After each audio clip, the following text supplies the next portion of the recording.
Vocês com certeza devem lembrar dessa jornalista, a Vera Magalhães. Mas vocês estão lembrados do que ela falava sobre o Foro de São Paulo? Não existe o Foro de São Paulo? Não existe. Não existe como essa entidade do mal, uma coisa palpável. Não existe. O Foro de São Paulo é uma narrativa bonita para Olavo de Carvalho, para esse pessoal, essa turma. Não só a Vera Magalhães, mas muitas pessoas de influência na mídia já afirmaram que o Foro de São Paulo seria uma narrativa, parte de uma grande teoria da conspiração. Eis que, no dia 29, a última quinta-feira, aconteceu bem debaixo do nosso nariz o 26º encontro do Foro de São Paulo. Inclusive, Lula, na sua fala de abertura, fez questão de lembrar a história e a criação do Foro. Bem, uma coisa que eu queria lembrar a vocês é que quem tem 43 anos hoje tinha apenas 10 anos de idade quando nós fizemos a primeira reunião do Fórum de São Paulo.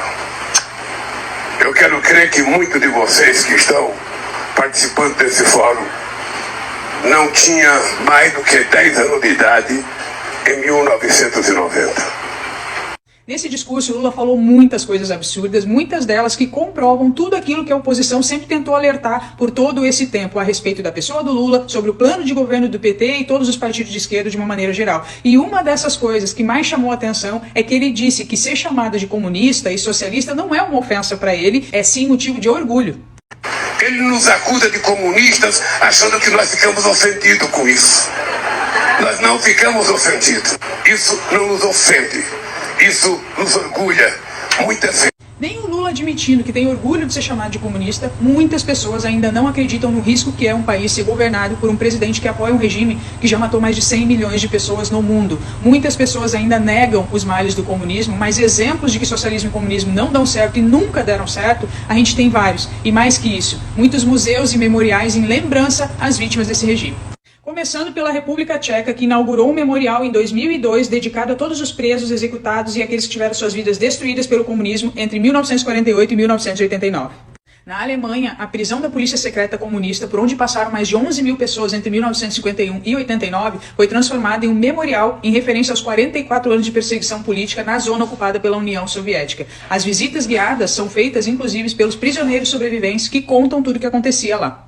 Na Romênia, existe um monumento da resistência anticomunista que foi colocado onde antes havia uma estátua de Lenin que foi derrubada. A iniciativa da colocação desse monumento partiu de ex-presos políticos e representa a resistência anticomunista.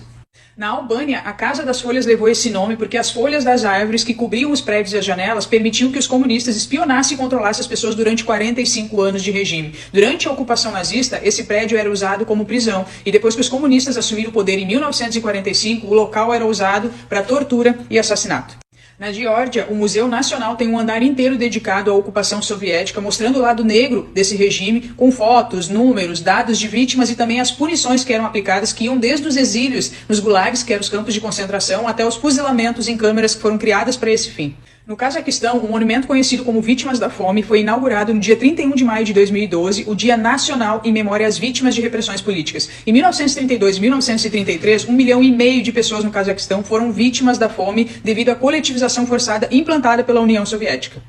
No Camboja, estima-se que 2 milhões de pessoas tenham sido vítimas da fome, de doenças e de execuções que aconteceram durante o regime sangrento do Partido Comunista, que foi de 1975 a 79. Ossadas e crânios foram expostos publicamente para lembrar as pessoas das atrocidades que aconteceram nesse período. Nos Estados Unidos também existe um memorial dedicado às vítimas do comunismo em razão do massacre de Katyn, que é um vilarejo na Rússia, onde os soviéticos executaram 22 mil poloneses em 1940 com a autorização do Stalin. E eu não poderia deixar de citar o Museu Nacional de Holodomor, que fica na Ucrânia e significa morte por fome. Na Ucrânia aconteceu o genocídio de aproximadamente 7 milhões de pessoas devido ao comunismo. A política de confisco de grãos de Stalin levou os ucranianos a ficarem sem alimento e no desespero eles cometeram horrores como canibalismo para tentar sobreviver. O Holodomor se equipara ao Holocausto nazista devido às atrocidades cometidas contra a população. Com tantos dados e fatos históricos sobre o comunismo, a pergunta que fica é: como nos dias de hoje ainda tem pessoas que defendem esse regime? E a resposta é a propaganda, a narrativa e as mentiras feitas em torno desse regime que vem de uma ideia utópica de paraíso, escondendo a realidade de miséria, fome e morte. Mas grandes líderes de esquerda que defendem o comunismo, a gente entende que o que eles estão mirando é unicamente o poder. Mas o que dizer das pessoas que, sabendo de tudo isso, ainda tentam justificar com frases como: mas isso não é o comunismo de verdade, ou então que deturparam o socialismo?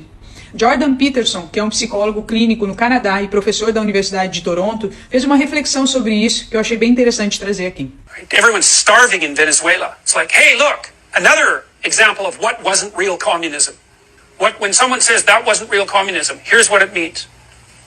I am so narcissistic and arrogant and so convinced of the rightness of my ideology and of my moral purity that if I was the dictator of a communist state, the utopia would have come in as promised. That's what that means. So when anyone ever says that, you think, oh boy, I've got your number now. I know what you think of yourself. It's like, you think again.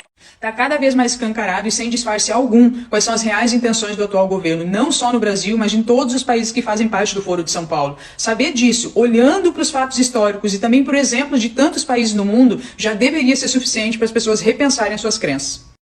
Desperte.